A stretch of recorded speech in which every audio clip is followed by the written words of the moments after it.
Russia ஒரு பேச்சுவார்த்தை நடக்கிறதுக்கு முன்னாடி குர்ஸ்க் பிராந்தியத்தை கம்ப்ளீட்டா கைப்பற்றணும் அப்படிங்கிறதுல ரொம்பவே மும்முரமா இப்ப இறங்கி இருக்கிறாங்க. அந்த வகையில ரஷ்யாவினுடைய ஷாக் பிரிகேட் அப்படிங்கிறது உக்ரைனுக்கு சிம்ம சொப்பனமா மாறி இருக்குதுங்க. இந்த வீடியோல நம்ம என்ன பார்க்க போறோம் அப்படின்னா, ரஷ்யாவினுடைய ஷாக் பிரிகேட் அப்படின்னா என்ன, இந்த படை உக்ரைனுக்கு மிகப்பெரிய ஆபத்தா இருக்கிறதுக்கான காரணம் என்ன அப்படிங்கிறத பார்க்க போறோம். கூடவே இவ்வளவு ஆபத்தான ஒரு படைப்பிரிவு ரஷ்யாவுக்கு கிடைத்தது எப்படி அப்படிங்கிறதையும் ரொம்பவே டீடைலா இந்த வீடியோல பார்த்தலாம். வீடியோவை லைக் பண்ணிக்கோங்க, சேனலை சப்ஸ்கிரைப் பண்ணிக்கோங்க. வாங்க வீடியோக்குள்ள போயிடலாம். அறிவோம் தெளிவோம் உறவுகளுக்கு அன்பான வணக்கங்கள்.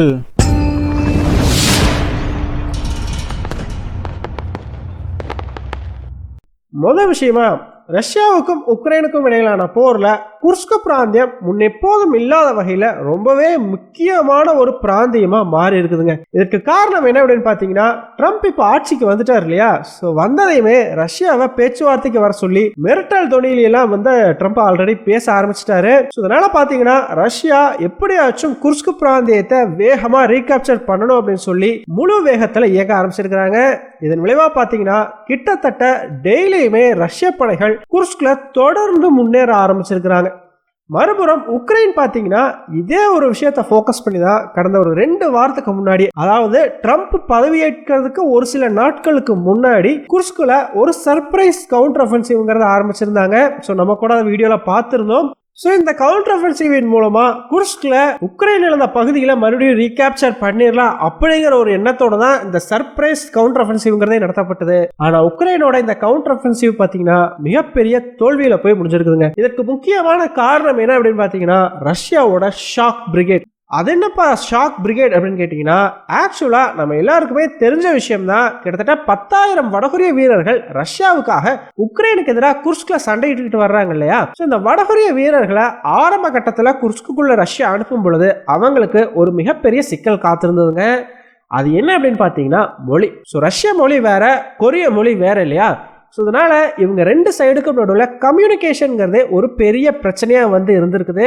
ஒரு போர் சூழ்நிலையில 2 சைடும் கம்யூனிகேட் பண்ணிக்கணும் இல்லையா. இவங்க 2 பேரும் ஒன்னா சண்டையிடுறாங்க அப்படிங்கும் பொழுது ஒழுங்கா கம்யூனிகேட் பண்ணிக்க முடியலன்னா அதுவே ஒரு மிகப்பெரிய சிக்கலை உருவாக்கும் இல்லையா.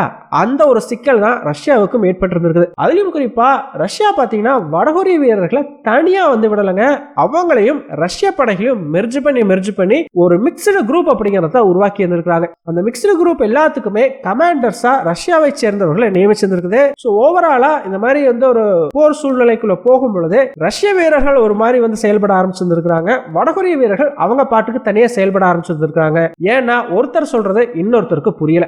இந்த ஒரு சிக்கலை சமாளிக்கிறதுக்காக ரஷ்யா ஒரு கட்டத்தில் என்ன பண்ணியிருந்திருக்காங்கன்னா, டிரான்ஸ்லேட்டர்ஸ் அப்படிங்கிறவங்களையும் இந்த ஒரு குரூப்ஸ்க்குள்ள கொண்டு வர ஆரம்பிக்கிறாங்க. ஒவ்வொரு குரூப்புக்கும் ஒரு டிரான்ஸ்லேட்டர் வந்து இருப்பார். இந்த டிரான்ஸ்லேட்டரோட வேலையை என்ன அப்படின்னு பாத்தீங்கன்னா, ரஷ்யன்ஸ் பேசுறத வடகொரியர்களுக்கு டிரான்ஸ்லேட் பண்ணி சொல்றது, அதே மாதிரி வடகொரியர்கள் பேசுறத ரஷ்யாவுக்கு டிரான்ஸ்லேட் பண்ணி சொல்றது. ஆனா இதுவுமே பாத்தீங்கன்னா ரஷ்யாவுக்கு கை கொடுக்கல. காரணம், ஒரு போர்ல ரொம்ப வேகமா செயல்படணும் இல்லையா. அப்படி வேகமா செயல்படணும் பொழுது ஒருத்தர் சொல்றது இன்னொருத்தருக்கு ரீச் ஆகிறதுக்கே நடுவில் ஒருத்தர் உட்கார்ந்திருப்பாரு, அவர் மூலமா தான் அது போகும் அப்படின்னா அதனால எவ்வளவு டிலே வந்து ஏற்படும். கண்டிப்பா ஒரு ஃப்ரண்ட் லைன் அப்படின்னு வரும் பொழுது இது பெரிய பிரச்சனைகளை உருவாக்கும் இல்லையா. இதை பார்த்த ரஷ்யா, ஓகே இது எதுவுமே வேலை செய்யாது, நம்மளால இவங்க 2 பேத்தையும் மிக்சடா வச்சு சமாளிக்க முடியாதுங்கிற ஒரு முடிவுக்கு வர்றாங்க. அதன் விளைவா வடகொரிய வீரர்களை மட்டும் தனியா செயல்படுறதுக்கு அனுமதிக்கிறாங்க. ரஷ்யா தனியா வந்து செயல்பட ஆரம்பிச்சாங்க, வடகொரிய வீரர்கள் அவங்க ஸ்டைல அவங்க வாட்டுக்கு தனியா செயல்படுவாங்க. இந்த மாதிரி தனித்தனியா பிரிஞ்சதுதாங்க வடகொரியா வீரர்களுடைய உண்மையான பொட்டன்ஷியல் அப்படிங்கறது வெளியே வர ஆரம்பிக்குது. ஆக்சுவலா இதன் விளைவா பாத்தீங்கன்னா குர்ஸ்க் பிராந்தியத்துல ரஷ்ய வீரர்கள் அவங்களோட ஸ்டைல அவங்களோட டாக்டிக்ஸ் சொல்லி அவங்க பாட்டுக்கு ஒரு பக்கம் தனியா சண்டை போட்டுட்டு இருப்பாங்க, இன்னொரு பக்கம் வடகொரிய வீரர்கள் அவங்க ஸ்டைல் அவங்களோட டாக்டிக்ஸ் சொல்லி அவங்க பாட்டுக்கு தனியா சண்டை போட்டுட்டு இருப்பாங்க. அதாவது உக்ரைன் வந்து ஒரே சமயத்துல 2 நாட்டு ராணுவங்களையும் எதிர்க்கிற மாதிரியான ஒரு சூழ்நிலை வந்து இங்க உருவாக்கப்படுது. அதுலயும் குறிப்பா வடகொரிய வீரர்கள் யூஸ் பண்ற டாக்டிக்ஸ் தாங்க இந்த ஷாக் பிரிகேட் டாக்டிக்ஸ் அப்படிங்கிறது. இந்த டாக்டிக்ஸ் வந்து நவீன காலத்துல யாருமே வந்து யூஸ் பண்றது கிடையாது. இது ரொம்ப ரொம்ப பழங்காலத்தை சேர்ந்த ஒரு டாக்டிக்ஸ் அப்படின்னே சொல்லலாம். இந்த டாக்டிக்ஸை பொறுத்த வரைக்கும் பாத்தீங்கன்னா பின்வாங்கிறது அப்படிங்கிறதே கிடையாதுங்க. முன்னேறி மட்டும்தான் போகணும். ஸோ ஒரு வீரர் வந்து அவர் உயிரிழக்கவே போறார் அப்படின்னு தெரிஞ்சாலும் பரவாயில்ல, கிட்டத்தட்ட ஒரு வீரருக்கு அங்க 10,000 வீரர்கள் எடுத்து சண்டை போடுறாங்க அப்படின்னாலும் பரவாயில்ல, என்ன ஆனாலும் எனக்கு அதை பத்தி கவலை இல்லை, நான் முன்னேறி மட்டும்தான் போக போறேன் அப்படிங்கிற மாதிரி போறதுதாங்க இந்த ஷாக் பிரிகேட் டாக்டிக்ஸ். ஸோ வடகொரியாவை பத்தி நம்ம எல்லாத்துக்குமே நல்லா தெரிஞ்ச விஷயம் தான், ரொம்பவே ஸ்ட்ரிக்டான ரூல்ஸ் அப்படிங்கிறத ஃபாலோ பண்ணுவாங்க இல்லையா. ஸோ யோசிச்சு பாருங்க, ஒரு சாதாரணமான நாடு அப்படிங்கிற வரும்பொழுதே அங்க இருக்கக்கூடிய மிலிட்டரிக்கு ரொம்ப கடுமையான ரூல்ஸ் அப்படிங்கிறது இருக்கும். அதுலயும் வடகொரியா மாதிரியான நாடுகள்ல எந்த மாதிரியான ஒரு ரூல்ஸ் இருக்கும் அப்படிங்கிறத சொல்லி தெரிய தேவையில்லை. கண்டிப்பா அங்க இருக்கக்கூடிய ராணுவ வீரர்கள் நீங்க இறந்தே போனாலும் அதை பத்தி கவலைப்படாம சண்டையிடணும் அப்படிங்கிற மாதிரி தான் வந்து பயங்கரமா ட்ரெயின் பண்ணப்பட்டிருப்பாங்க. அதே ஒரு விஷயத்த இங்க கொண்டு வந்து குர்ஸ்க் போர்க்களத்திலும் வடகொரிய வீரர்கள் வெளிப்படுத்த ஆரம்பிக்கிறாங்க. இதை பாத்தீங்கன்னா உக்ரைனுக்கு ஒரு பெரிய அதிர்ச்சியை ஏற்படுத்தது. காரணம், அவங்களுக்கு இது ரொம்பவே புதுசு. உக்ரைனுக்கு ரஷ்யாவை பத்தி நல்லாவே தெரியும். கிட்டத்தட்ட ரஷ்யா கூட 2 வருஷம் சண்டை போட்டிருக்கிறாங்க. பல மேற்குலக நாடுகளை சேர்ந்த மிலிட்டரி ஜெனரல்ஸ் கூட எல்லாத்துக்கூடயுமே பேசியிருக்கிறாங்க. ரஷ்யாவினுடைய போர் முறை அப்படிங்கிறதுக்கு உக்ரைன் நல்லாவே பழக்கப்பட்டிருக்குது. ஆனா வடகொரிய போர் முறை அப்படிங்கிறது உக்ரைனுக்கு ரொம்பவே புதுசுங்க. ரஷ்யா பாத்தீங்கன்னா ஒரு இடத்துல பெரிய அளவுக்கு தாக்குதலை சந்திக்கிறாங்க அல்லது கொஞ்சம் லாசஸ் அதிகமாகுது அப்படின்னு சொல்லி ஃபீல் பண்றாங்க அப்படின்னா உடனே ரஷ்யா படைகள் பின்வாங்கிறதுக்கு தயங்க மாட்டாங்க. ஈவன் ஒரு 2 வாரத்துக்கு முன்னாடி உக்ரைன் கவுண்டர் அஃபென்சிவ் ஆரம்பிச்ச பொழுது கூட முதல் நாள் சில இடங்கள்ல ரஷ்யா படைகள் பின்வாங்கி இருந்தாங்க.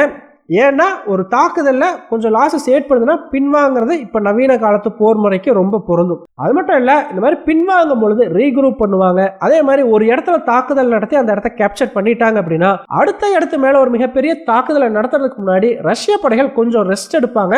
அந்த கேப்சர் பண்ண பகுதியில அவங்களோட முழு கட்டுப்பாட்டுக்குள்ள கொண்டு வர்றதுக்கு தேவையான நடவடிக்கைகளையும் எடுப்பாங்க. ஆனா வடகொரிய படை வீரர்கள் பாத்தீங்கன்னா இது எதையுமே ஃபாலோ பண்ண மாட்டாங்க. ஜஸ்ட் ஒரு இடத்து மேல தாக்குதல் நடத்துறாங்க அப்படின்னா அவங்களுக்கு எவ்வளவு இழப்புகள் ஏற்பட்டாலும் சரி தொடர்ந்து முன்னேறிதான் போவாங்களே தவிர பின்வாங்கவே மாட்டாங்க.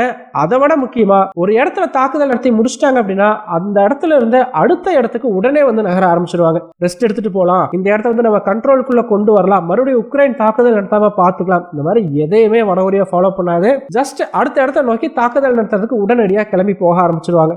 இதன் விளைவா பாத்தீங்கன்னா இந்த மாதிரி வடகொரிய வீரர்கள் கேப்சர் பண்ணக்கூடிய இடங்களை ரஷ்ய படை வீரர்கள் பின்னாடியே போய் அவங்க கண்ட்ரோலுக்குள்ள கொண்டு வந்துருவாங்க அப்படின்ற மாதிரி சொல்லப்படுது. சிம்பிளா சொல்லணும் அப்படின்னா வடகொரிய படை முன்னாடி வந்து வேகமா நகர்வாங்க, பின்னாடியே ஒரு சின்ன ரஷ்ய படை அப்படிங்கிறது போகும். அவங்க கேப்சர் பண்றதையெல்லாம் கன்சாலிடேட் பண்ணி இவங்க கண்ட்ரோலுக்குள்ள கொண்டு வர்றதுதான் இந்த ரஷ்ய படையினுடைய முழு வேலையே. இந்த மாதிரியான ஒரு விஷயத்தை ஃபாலோ பண்ண ஆரம்பிக்கவுமே உக்ரைனுக்கு பார்த்தீங்கன்னா ஒரே பிராந்தியத்தில் 2 நாடுகளை சேர்ந்த படைகளை சந்திக்கிற வேண்டிய ஒரு சூழ்நிலை அப்படிங்கிறது உருவாகுது. 2 வெவ்வேறு டாக்டிக்ஸ், அதுலயும் ஒன்று ரொம்பவே புதுசு. உக்ரைன் திணற ஆரம்பிக்கிறாங்க. எந்த அளவுக்கு அப்படின்னு பார்த்தீங்கன்னா உக்ரைனோட ஜெனரல்ஸே வடகொரிய வீரர்களை பிரேவ் சோல்ஜர்ஸ் அப்படின்னு சொல்லி பாராட்டுற அளவுக்கு வடகொரிய வீரர்கள் சண்டையிட்டு இருக்கிறாங்க. இந்த நிலைமையில தாங்க ட்ரோன்ஸை வச்சு வடகொரிய வீரர்களை காலி பண்ணிடலாம். அவங்களுக்கு இந்த ட்ரோன் வார்ஃபேர் அப்படிங்கிறதெல்லாம் புதுசு இல்லையா. ஆக்சுவலா இந்த உலகத்துக்கே இந்த ட்ரோன் வார்ஃபேர் அப்படிங்கிறது புதுசு தான். உக்ரைன் போர்ல தான் முதல் முறையா பெரிய அளவுக்கு ட்ரோன்ஸ் அப்படிங்கிறதே பயன்படுத்தப்பட்டுச்சு. இதை பயன்படுத்தி அவங்களை தாக்குதல் நடத்தலாம்னு சொல்லிட்டு உக்ரைன் ட்ரோன்ஸையும் வடகொரிய வீரர்களுக்கு எதிராக யூஸ் பண்ண ஆரம்பிக்கிறாங்க. முதல்ல வடகொரிய வீரர்கள் கொஞ்சம் அதுல வந்து தடுமாறினாலுமே கூட அதன் பிறகு அதுக்கு அவங்க அடாப்ட் பண்ண ஆரம்பிக்கிறாங்க. என்ன பண்ணிருக்கிறாங்க அப்படின்னு பாத்தீங்கன்னா ஒரு மறைவான இடத்துல ஒரு 10 வடகொரிய வீரர்கள் போயிட்டு ஒளிஞ்சுக்குவாங்களாம். ஒரே ஒரு வடகொரிய வீரர் மட்டும் தன்னந்தனியா வந்து இங்க ஒரு இடத்துக்கு நோக்கி நகர்ந்து போற மாதிரி அவர் பாட்டுக்கு போயிட்டு இருப்பாராம். இப்ப உக்ரைன் ட்ரோன் வரும்பொழுது ஓகே இந்த வடகொரிய வீரர்கள் அந்த மத்த வீரர்கள் இருக்கக்கூடிய இடத்துக்கு போவாரு, அப்படி இல்லைன்னா ஆயுதங்கள் வந்து ஸ்டோர் பண்ணி வச்சிருக்கக்கூடிய இடத்துக்கு தான் போவாரு அப்படின்னு சொல்லிட்டு உக்ரைன் அரசாங்கமும் சைலண்டா இந்த தனியா இருக்கக்கூடிய வடகொரிய வீரரை ஃபாலோ பண்ணிக்கிட்டே வருவாங்களாம். ஆனா ஒரு குறிப்பிட்ட இடத்துக்கு போனதையுமே, அதாவது இந்த வடகொரிய வீரர்கள் மறைந்திருக்கக்கூடிய இடத்துக்கு போனதையும் அந்த தனியா வந்துகிட்டு இருந்த சோல்ஜர் அப்படியே நின்று வரோம். ஏதாச்சும் ஒண்ணு பண்ணிட்டு இருக்கிற மாதிரியோ இல்ல ஷூலேஸ் கட்டுற மாதிரி இந்த மாதிரி ஏதோ ஒரு ஆக்டிவிட்டி பண்ற மாதிரி அப்படியே வந்து அவர் வந்து நின்று வராம். ஆட்டோமேட்டிக்கா இவரை ஃபாலோ பண்ணிக்கிட்டு வந்த உக்ரைன் ட்ரோனும் அந்த இடத்துல நிற்கும். சரி ஓகே அவர் மறுபடியும் நடக்கட்டும், நம்ம ஃபாலோ பண்ணலாம் அப்படின்னு சொல்லி. ஆனா மறைஞ்சிருந்த வடகொரிய வீரர்கள் டக்குன்னு வந்து இந்த உக்ரைன் ட்ரோனை சுட்டு வீழ்த்துவாங்களாம். இந்த ஒரு டாக்டிக்ஸை பெரிய அளவுக்கு பாத்தீங்கன்னா வடகொரிய வீரர்கள் சக்சஸ்ஃபுல்லா உக்ரைனுக்கு எதிராக ஃபாலோ பண்ணி இருந்திருக்காங்க.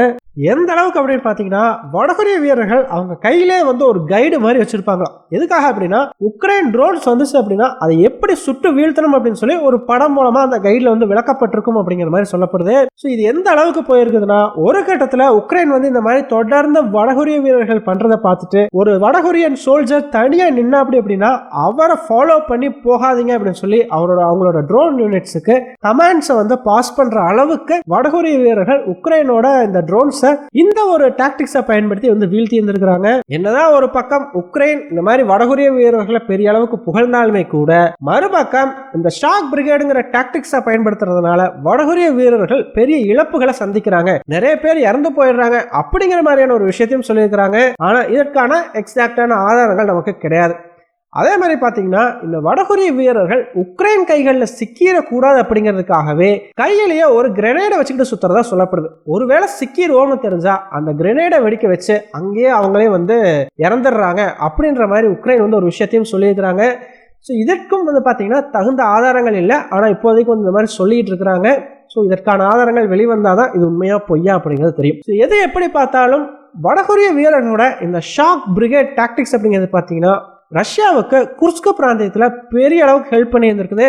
உக்ரைன் மிகப்பெரிய அளவுக்கு அவங்களுடைய ஏரியா அப்படிங்கிறத ரஷ்யா கிட்ட இழந்திருக்கிறாங்க. ரஷ்யாவும் குர்ஸ்கை எப்படியாச்சும் ஒரு பேச்சுவார்த்தைக்கு முன்னாடி ரீகேப்சர் பண்ணிடணும் அப்படிங்கிறதுல ரொம்பவே மும்முரமா இருக்கிறாங்க.